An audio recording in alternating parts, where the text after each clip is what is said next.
Hello everyone, and welcome to my Young and the Restless official 24 channel.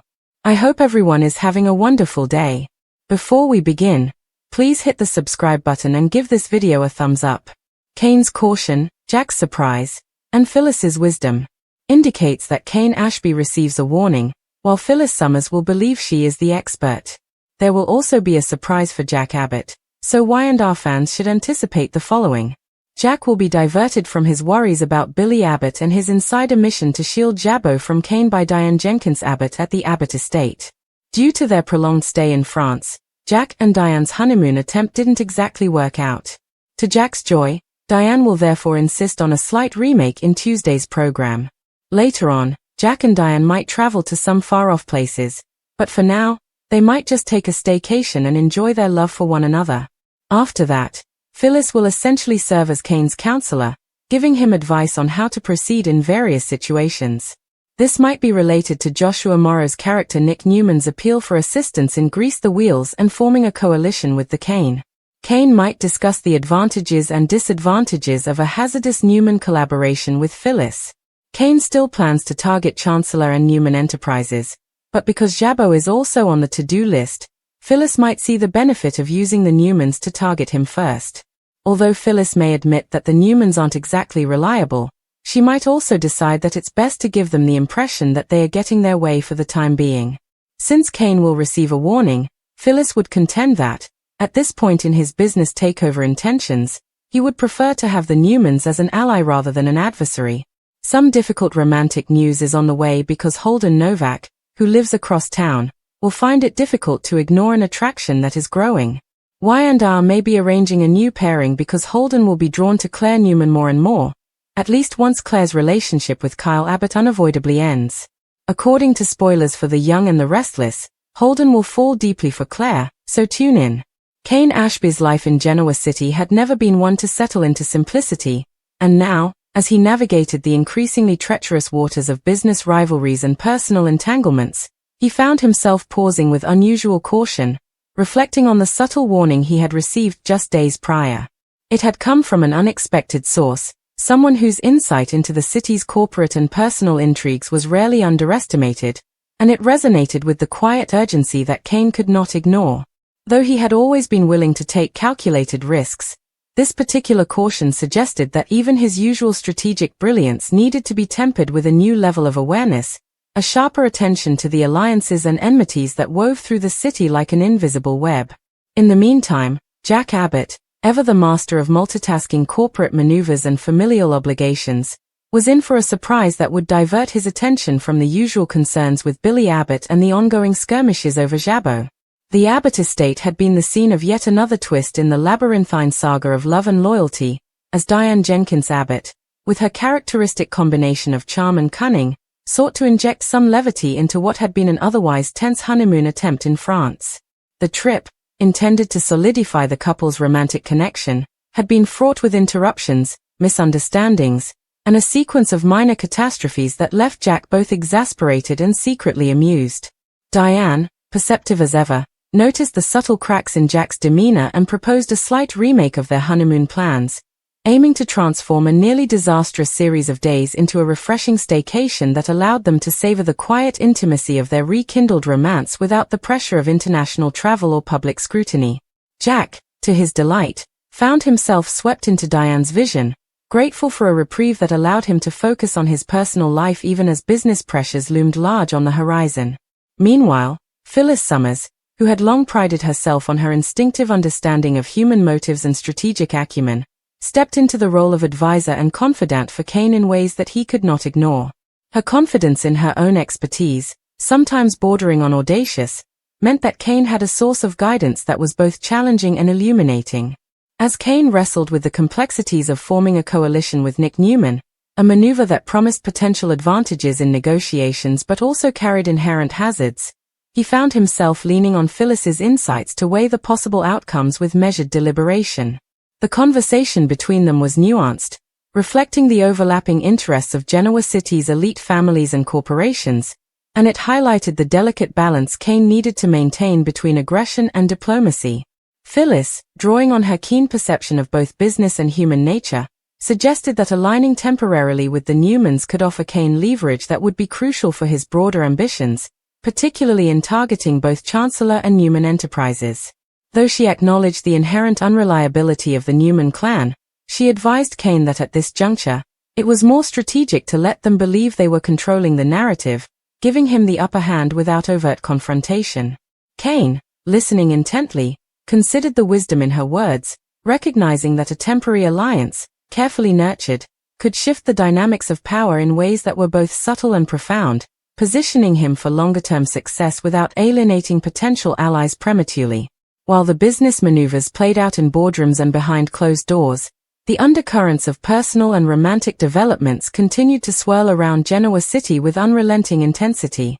Holden Novak, a figure whose presence across town had remained understated until recently, found himself increasingly drawn to Claire Newman, a connection that began with casual interactions but grew in significance as proximity and circumstance conspired to deepen his interest.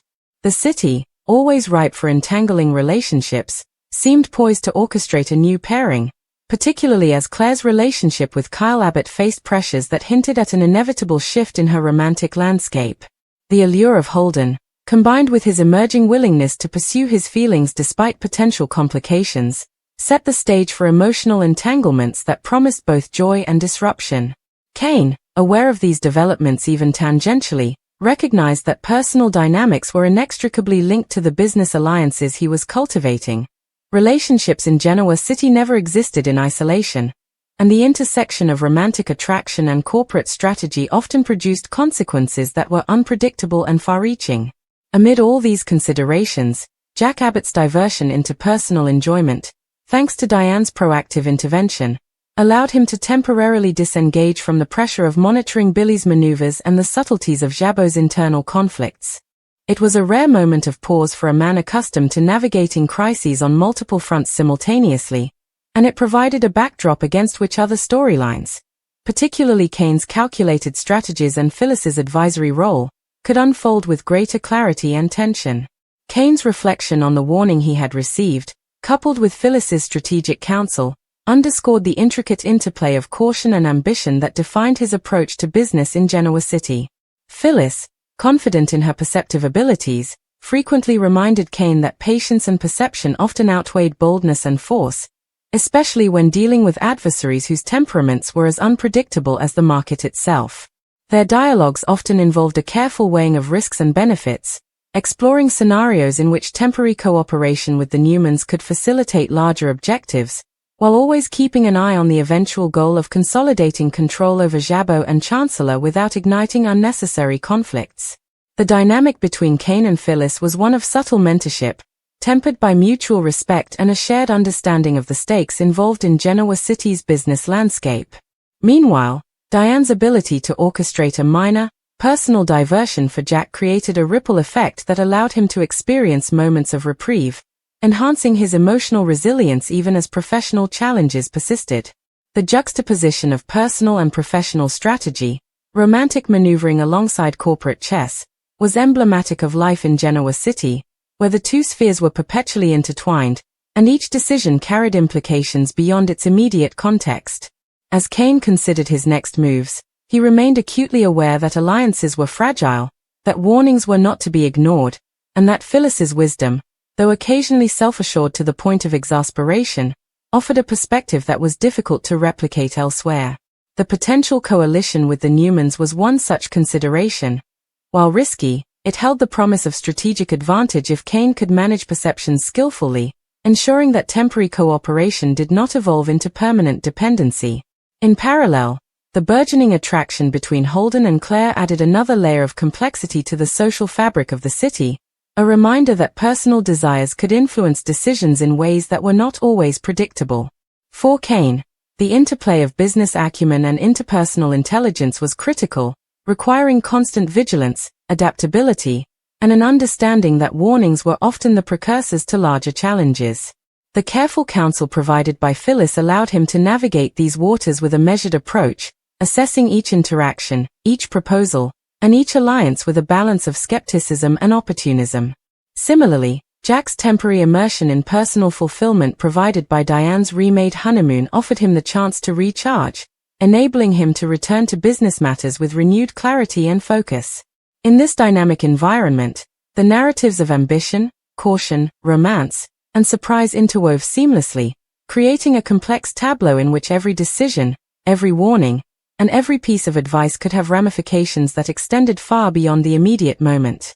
Kane's attention to detail, tempered by Phyllis's insight, positioned him to leverage temporary alliances, manipulate perceptions, and ultimately advance his objectives in a manner that minimized risk while maximizing potential gain.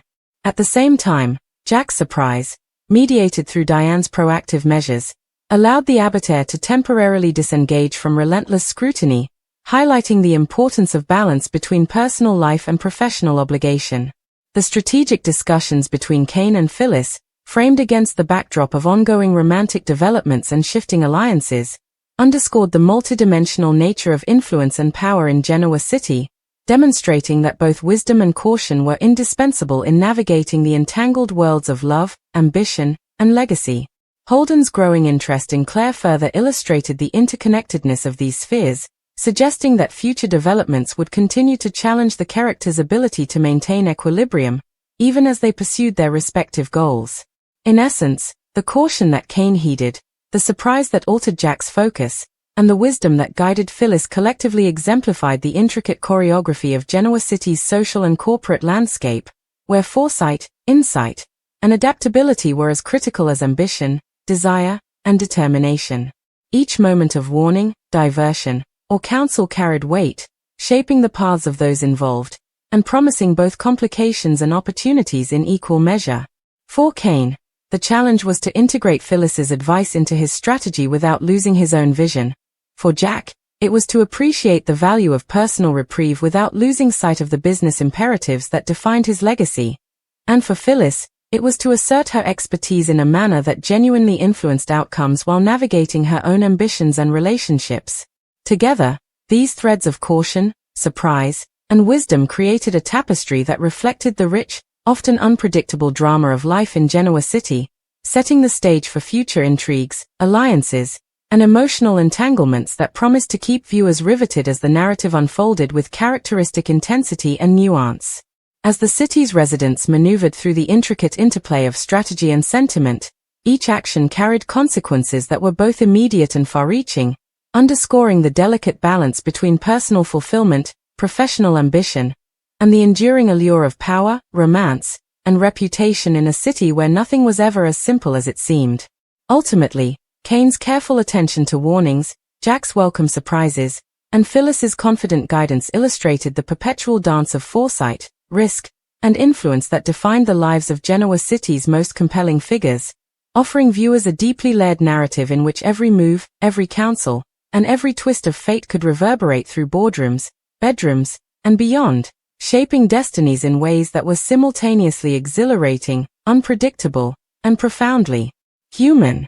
Kane Ashby, still reeling from the subtle warning that had come his way, began to contemplate the broader implications of every alliance he considered, every negotiation he entered, and every relationship he cultivated.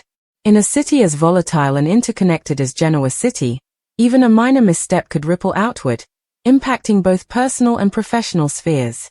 Phyllis Summer's guidance became increasingly vital in this environment, her keen insights allowing Kane to analyze risks in ways he might have overlooked otherwise.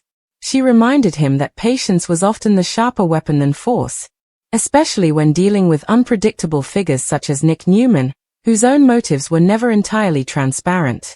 Kane weighed the advice carefully, understanding that temporary alignment with the Newmans could serve as a tactical advantage, but he also knew that such alliances required vigilance, strategic finesse, and the ability to maintain the upper hand without appearing overtly manipulative. Phyllis encouraged him to adopt a layered approach, present an image of cooperation while subtly directing the flow of influence, ensuring that Kane maintained control even in ostensibly collaborative ventures.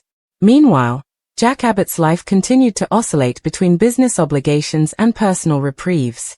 Diane Jenkins Abbott's ingenuity in salvaging their honeymoon allowed Jack to experience moments of joy, intimacy, and connection, luxuries that had long been sacrificed on the altar of corporate duty. The staycation she orchestrated wasn't merely a physical retreat. It was a psychological reset, permitting Jack to recharge before re-entering the cutthroat world of family business, stock negotiations, and corporate rivalries. Yet, as he indulged in the brief reprieve, subtle reminders of unresolved tensions with Billy and lingering issues at Jabot surfaced, tugging at his consciousness. These dual pressures, one personal, one professional, formed a continuous undercurrent in Jack's life, reinforcing the notion that in Genoa City, no respite lasted long, and no moment of leisure was entirely free from responsibility. Despite this, Diane's strategy proved effective. Jack returned to his business dealings with renewed energy, a mental clarity that allowed him to anticipate maneuvers, detect subtleties in negotiations, and respond with a sharper strategic edge. Phyllis Summers, ever observant, recognized that Kane's caution was not merely a response to a warning but a reflection of his maturing approach to power. She noted that his ability to balance ambition with prudence was becoming increasingly sophisticated, a combination that made him a formidable player in Genoa City's intricate web of influence. Their discussions often ranged from tactical negotiations to the psychological nuances of alliances, touching on everything from leverage and perception to loyalty and deception. Phyllis' own wisdom, though occasionally tempered by a self-assured assertiveness that sometimes irked Kane, proved invaluable in helping him navigate the treacherous waters of temporary cooperation with the Newmans. Kane realized that while his instincts had always served him well, the addition of Phyllis' perspective offered a layer of strategic depth he could not ignore, highlighting both potential pitfalls and opportunities with remarkable clarity.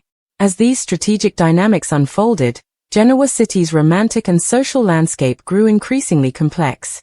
Holden Novak's growing attraction to Claire Newman represented another thread in the city's ever-expanding tapestry of relationships. While Claire's current relationship with Kyle Abbott faced pressures that seemed to foreshadow an inevitable shift, Holden's consistent presence and genuine interest created an emotional tension that was difficult to ignore. The potential pairing of Holden and Claire not only threatened to disrupt existing alliances but also had ramifications for corporate and personal entanglements, illustrating once again how closely interwoven romance and strategy were in this city.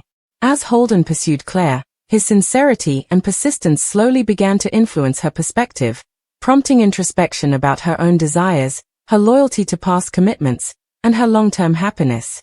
For viewers, this emerging storyline offered a compelling exploration of emotional evolution, personal risk, and the ways in which love and ambition often collided in Genoa City.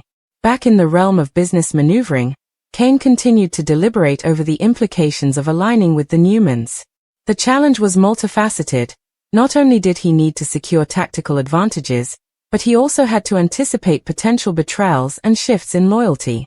Phyllis, recognizing both the opportunity and the risk, encouraged Kane to maintain subtle dominance in negotiations, ensuring that while the Newmans perceived themselves as benefactors or controllers, Kane remained the architect of strategic outcomes. She reminded him that in a city like Genoa City, appearances were as important as actual influence. Often, the perception of power dictated outcomes more than power itself. Kane absorbed this counsel, noting that temporary cooperation could serve as a stepping stone toward larger goals, particularly in relation to Chancellor and Newman Enterprises. By positioning himself as a strategic ally rather than an outright adversary, he could manipulate scenarios to his advantage while minimizing exposure to unnecessary risk. The personal dimension of Kane's life also demanded attention. As Holden's interest in Claire intensified and other romantic dynamics subtly shifted across the city, Kane found himself reflecting on his own relationships, choices, and priorities. The interplay between professional ambition and personal satisfaction became more pronounced, highlighting the delicate balance required to navigate Genoa City's social and corporate terrain. Phyllis, with her characteristic insight, often reminded him that emotional intelligence was as vital as strategic acumen. The ability to interpret motives, anticipate reactions, and leverage relationships was crucial not only in business but in the intricate web of personal connections that defined their environment. These lessons resonated with Kane, who increasingly recognized that success in Genoa City required a holistic approach, integrating intellect, intuition, and a nuanced understanding of human behavior. Meanwhile, Jack Abbott's world continued to unfold in unexpected ways. Diane's interventions and strategic diversions had created breathing room, but challenges persisted. Billy Abbott's unpredictable maneuvers at Jabot, The delicate balance of family expectations and ongoing corporate rivalries ensured that Jack's attention could never fully disengage from the pressures of leadership. The Abbott estate, a nexus of both personal and professional activity, remained a focal point for intrigue, negotiation, and occasionally, romance. Jack's capacity to manage these overlapping responsibilities, coupled with Diane's guidance and support, positioned him to navigate challenges with a rare combination of resilience and adaptability. Yet, as the city's social dynamics continued to evolve, new surprises, alliances, and conflicts were sure to test even his seasoned judgment. Phyllis's role as Kane's counselor became increasingly pivotal as the city's political and corporate landscapes shifted. She provided strategic advice, emotional support, and nuanced insight into both human behavior and corporate maneuvering, ensuring that Kane approached each situation with both confidence and caution.